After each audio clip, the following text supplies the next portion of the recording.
Bom, gente, para fecharmos aqui o programa de hoje, temos uma entrevista importantíssima aqui. Eu vou saudar do outro lado da tela o presidente do Instituto Brasileiro de Proteção Ambiental, o PROAM, Carlos Bocuí. Carlos Bocuí, bom dia. Bom dia, Anderson. Como vai? É um prazer estar de volta aqui. Tudo indo, né, Carlos? Não dá para dizer que está tudo bem diante dessa tragédia, desse caos que a gente observa lá no Rio Grande do Sul, que nesse momento, o Carlos, chora esse quadro aí provocado pelas forças das chuvas no estado e que levaram a enchentes históricas nunca antes vistas por lá, levando à morte aí de mais de 80 pessoas até aqui, milhares de desabrigados, muitos desaparecidos e um cenário de destruição absoluta.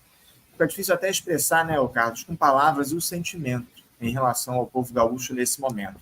A maioria absoluta dos analistas diz que esse fenômeno das chuvas torrenciais tem uma influência direta, Carlos, das tais mudanças climáticas. E eu queria ir logo direto ao assunto, começar justamente por aí. Quais os motivos que levaram a essa tragédia lá no Rio Grande do Sul, na tua avaliação, Carlos? As mudanças climáticas aí provocadas pela emissão de gases do efeito estufa foram decisivas para explicar esse episódio trágico?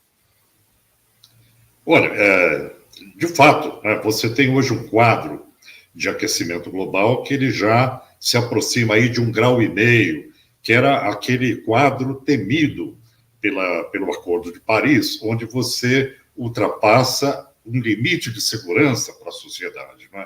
Então, isso tem sido dito de forma frequente pelo painel intergovernamental das mudanças climáticas, o IPCC, que ele também coloca que há um cenário possível, que é um cenário mais dramático, que pode acontecer até o ano 2100. Né? Bom, com relação aos cenários previstos, nós temos diferentes interpretações. Por exemplo, os franceses hoje estão perseguindo um cenário de 4 graus até 2100, 3,5 a 4 graus, inclusive trabalhando legislação para isso, né? Porque acreditam que o cenário mais pessimista do IPCC vai se concretizar. Então, nós temos, de fato, um aquecimento em curso, isso é comprovado cientificamente, e isso altera o clima. Em 2012, o Brasil publicou um estudo científico colocando quais seriam os efeitos das mudanças climáticas para o Brasil, para os próximos anos e com um cenário para 2030, 2040. Esse estudo, ele aponta que o Rio Grande do Sul é uma das áreas mais vulneráveis a mudanças climáticas do Brasil. Claro que você tem o Cerrado, tem a Amazônia, tem Caatinga, sistemas que passam por processo de savanização ou desertificação. Mas o Rio Grande do Sul, o que se previa, é que o aumento das chuvas poderiam ser de 35% mais ou 45% mais do que o normal. Né? Então, é muito interessante esse processo, porque nós não temos mais uma previsão de série histórica, porque nós estamos entrando numa fase de imprevisibilidade. E o que acontece hoje no Rio Grande do Sul é uma conjuntura de fatores extraordinária. Né? Você tem uma corrente de umidade que vem da Amazônia, ricocheteia nos Andes, desce pelo Paraguai, Uruguai e entra no Rio Grande do Sul com grande carga de umidade atmosférica. São chamados rios voadores. Esses rios voadores, que normalmente acontecem, agora eles estão afunilados, porque no centro do continente existe uma área de baixa pressão, onde você tem uma área de resistência, quer dizer, os rios voadores correm espremidos desse corredor próximo dos Andes e entram no Rio Grande do Sul de forma lateral, pelo norte do Rio Grande do Sul. Por outro lado, você tem ventos muito fortes vindos do Oceano Pacífico. Isso dá uma intempestividade. Isso decorre do El Niño, né, que é outro fator que prejudica, porque as águas do Oceano Pacífico estão mais quentes desde 2002, 2022, começou o El Niño, e isso leva a um aquecimento das águas do Pacífico e uma intempestividade também climática. Por outro lado, o Rio Grande do Sul, ele fica numa espécie de corredor entre essa possibilidade de um calor mais excessivo, de uma entrada de umidade, e, por outro lado, na costa do Atlântico, ele tem as frentes frias que vêm da Antártida. Então, é uma área de choque entre calor e frio, né? Então, isso faz do Rio Grande do Sul um território extremamente vulnerável à precipitação, porque ele tem um processo de condensação e pluviometria de chuvas muito maior do que qualquer outra área do Brasil hoje, não é? Então, o que nós estamos assistindo é essa conjuntura. E isso é interessante, porque o que se diz de mudanças climáticas é que, além de você ter os efeitos que são esperados no aquecimento global, você tem ainda sinergias de vários fatores que provocam situações extremas, não é? É o que nós estamos assistindo hoje, com certeza, no Rio Grande do Sul. Por outro lado, você tem todo o interior do Rio Grande do Sul sendo drenado, as águas são drenadas para o Guaíba, e o Guaíba ele não tem uma contenção de inundações muito efetiva, muito preparada, ela está sucateada, está abandonada, e a forma de dar vazão para toda essa água que cai no Rio Grande do Sul, das chuvas, é isso, passa pelo delta do Jacuí, entra no Guaíba e depois vai para a Lagoa dos Patos. E aí tem uma pequena saída no canal do Rio Grande, no sul da Lagoa dos Patos. Quando existe vento sul, essa grande massa de água que caiu no interior do estado e alaga Porto Alegre, ela acaba sendo contida pelos ventos alísios no sul, que cria mais uma barreira natural, impedindo essa possibilidade de vazão. Então, nós temos um cenário bastante difícil e o planejamento do Rio Grande do Sul para o futuro deve levar em consideração todas essas questões, desde o território, do interior do estado, que seja propício para absorver cargas de chuva intensa, como nós estamos tendo agora, e aí é preciso mudar o agronegócio, mudar os planos diretores, mudar o zoneamento territorial, e para que o Rio Grande do Sul tenha mais resiliência frente às mudanças climáticas, né? Ou seja, é um conjunto de fatores que vai exigir políticas públicas de adaptação climática. É isso, muito bem colocado, Carlos. Agora, me chamou a atenção na tua resposta, eu queria que você nos dissesse, nos desse um esclarecimento aqui. Esses rios voadores que você citou aí, que afetaram o clima lá no Rio Grande do Sul, eles não estão relacionados ao clima na Amazônia? Porque a gente sabe bem que os rios voadores que vêm da Amazônia afetam demais o clima no nosso país. Não tem qualquer tipo de relação com o clima na Amazônia, o que afetou o Rio Grande do Sul? Tem.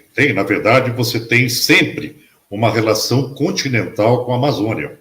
Porque nós temos um sistema planetário, chama-se célula de Hadley. A célula de Hadley é um processo onde o calor ele sobe do Equador, né, e ele faz uma curva em direção aos trópicos, chove nos trópicos e depois ele retorna com ventos mais frios de novo para a região do Equador. Essa célula de Hadley, que tanto funciona para o Trópico de Capricórnio, no sul do Brasil, como no Trópico de Câncer, na região do hemisfério norte, é um sistema natural de circulação atmosférica. Então, os rios voadores da Amazônia, eles são a carga de umidade da Amazônia, de evapotranspiração da Amazônia, que é acrescida dos ventos que vêm do Caribe, né, que chamam-se low jets, são ventos que entram pela Amazônia, carregados de umidade, a floresta evapora devido à sua imensa massa florestal, e essa carga de umidade ela é trazida por esses ventos, ricocheteando nos Andes, não é? E vindo para o centro do continente.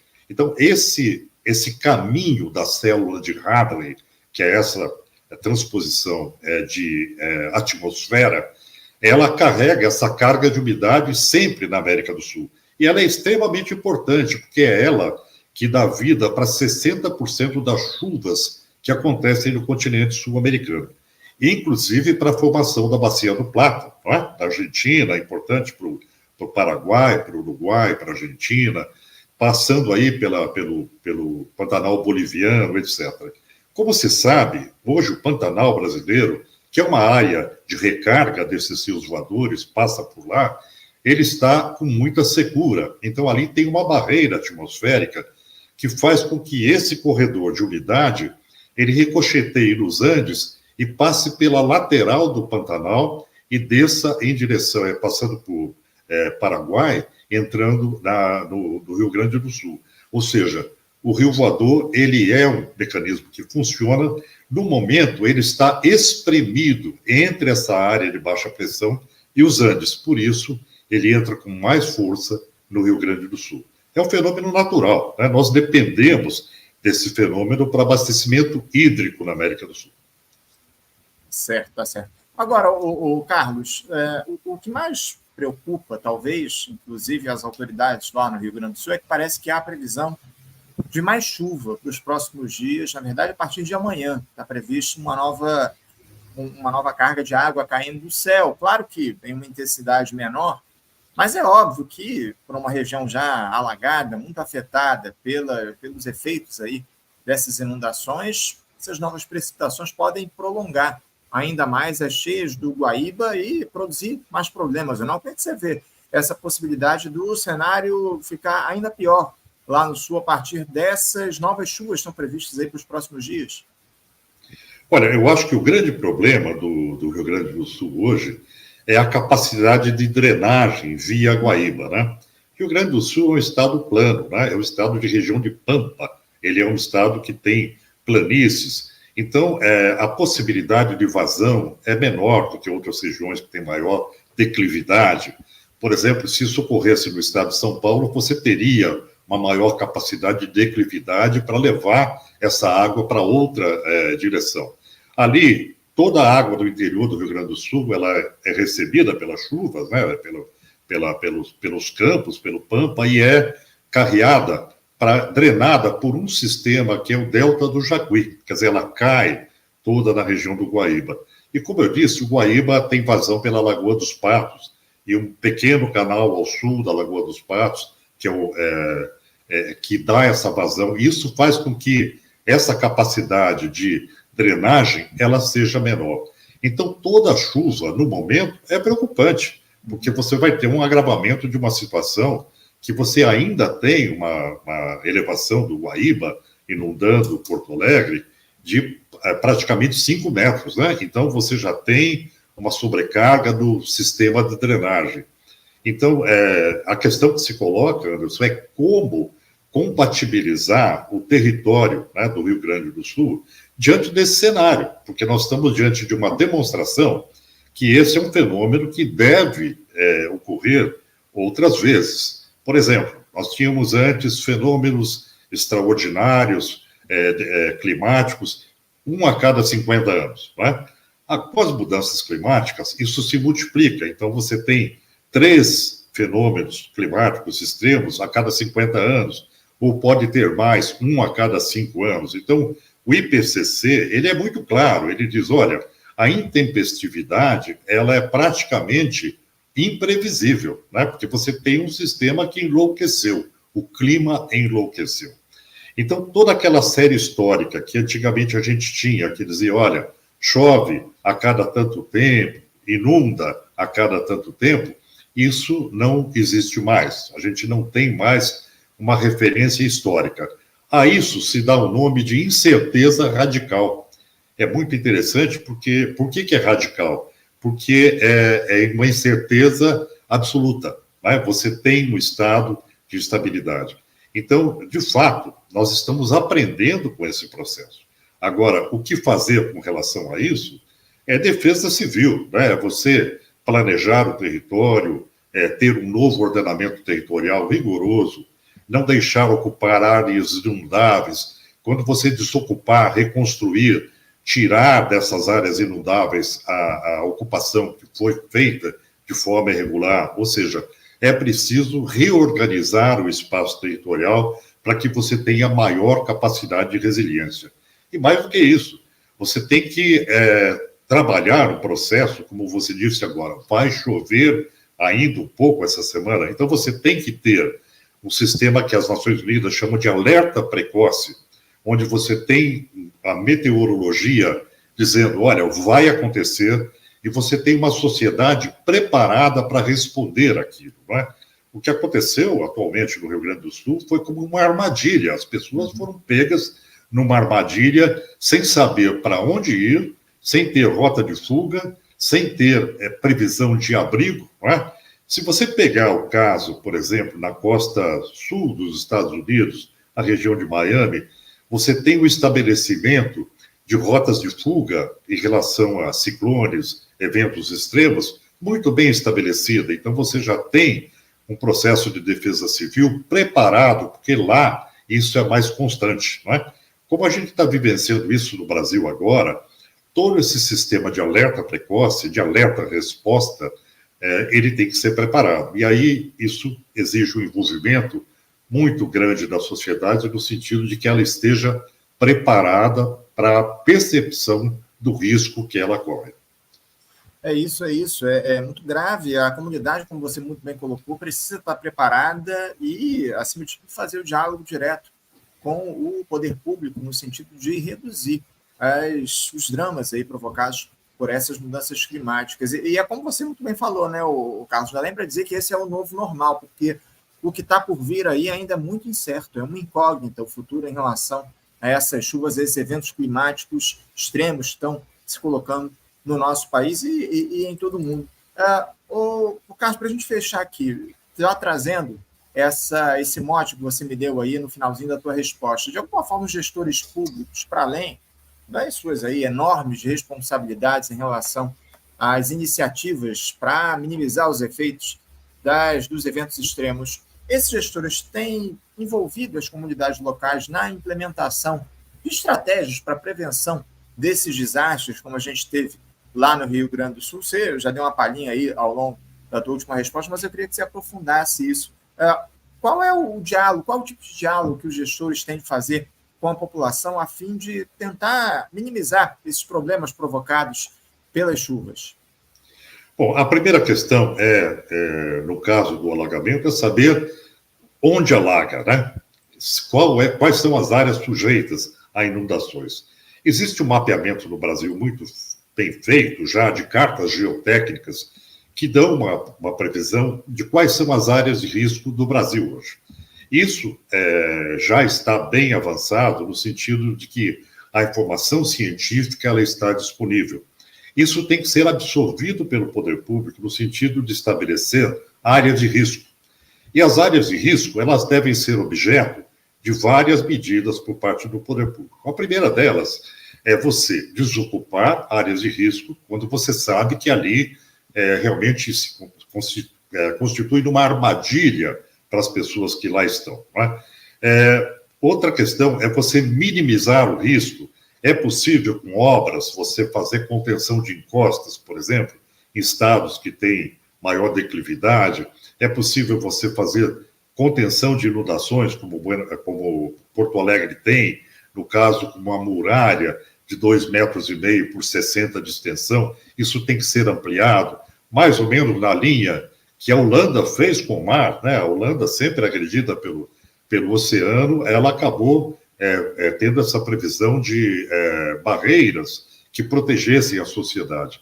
Além disso, você tem que preparar a sociedade para que ela saiba o que fazer em situação de risco, né? De percepção de que vai ter um evento extremo. Então, ela tem que saber para onde ela vai, qual é a rota de fuga, onde ela pode se abrigar, quais são as possibilidades. Agora, a grande dificuldade no Rio Grande do Sul, pelo que se sabe agora, olhando todas as medidas governamentais que foram tomadas, foi o desmantelamento da proteção ambiental das áreas de preservação permanente. Então, aí, o negócio ambicioso, não é, do agronegócio foi fazendo pressão sobre o governo e foi retirando elementos protetivos do Código Ambiental do Rio Grande do Sul. Então, 480 dispositivos de segurança ambiental do Código de não ocupação de áreas inapropriadas, áreas naturais importantes, foram desmobilizados. A legislação mudou, foi abrandada. Esse é um ponto. Precisa reconstruir no Rio Grande do Sul a legislação de proteção de ecossistemas que são vitais para a segurança da sociedade. A segunda questão é não permitir que, dentro do Congresso Nacional, se faça o abrandamento do Código Florestal Brasileiro, da ocupação do solo, dos campos naturais, não é? esse último projeto, que pretende permitir a ocupação dos campos naturais para uso agrícola. Aí você acaba com o que resta de capacidade de drenagem do estado do Rio Grande do Sul. É uma área imensa que seria disponibilizada para fins agrícolas. Então, é preciso que a gente compatibilize, de novo, o caminho das águas com o caminho da sociedade humana. E isso depende de normatização, de planejamento, de licenciamento ambiental, e onde há risco da prevenção de acidentes para que eles não ocorram, né? Então, eu diria que as Nações Unidas estão cobertas de razão quando elas dizem 1/3 do mundo não tem alerta precoce instituído e, portanto, estão sujeitos, né, a essas verdadeiras armadilhas. Então, é muito importante que esse processo de reconstrução, que é dito pelo governador do Rio Grande do Sul como um plano Marshall, ele seja um plano Marshall que ele reconstrua, que ele traga segurança para a sociedade e que ele também traga uma nova regulamentação mais rigorosa do que a anterior, porque vai precisar dessa proteção diante das condições climáticas mais adversas, né? Então, nós estamos num processo de transformação e a gente tem que respeitar os limites naturais para não ter esses problemas. Para que haja essa desocupação que você diz das áreas consideradas de risco, é fundamental uma ação efetiva do poder público para colocar essas pessoas em moradias dignas, né, onde haja segurança. Acima de tudo, o poder público tem que atuar diretamente, no sentido de oferecer condições de vida dignas para essas pessoas, senão elas vão acabar voltando para essas localidades. Essa é a grande verdade, né? Não tem onde morar, vão acabar ocupando qualquer lugar onde haja o mínimo de condições de elas se estabelecerem. Ô, Carlos, a gente vai continuar acompanhando de perto todo esse quadro lá no Rio Grande do Sul e a gente conta aí com a tua participação nesse acompanhamento. Quero agradecer muito a tua entrevista, as informações relevantes que você trouxe aqui para a gente, e eu espero, acima de tudo, que esse cenário de caos, de destruição, de tragédia que há lá no estado do Rio Grande do Sul, enfim, fique para trás e que a gente consiga recuperar rapidamente o estado e oferecer dignidade e condições de vida dignas para essa população afetada por essa tragédia. Muito obrigado, Carlos, pela tua participação, pelos teus esclarecimentos, e uma boa terça-feira para você na medida do possível. Muito obrigado para você, para os ouvintes e torcendo pelo Rio Grande do Sul, né, para que a gente consiga superar rapidamente essa tragédia. Um abraço. É isso. Um abraço forte, Carlos.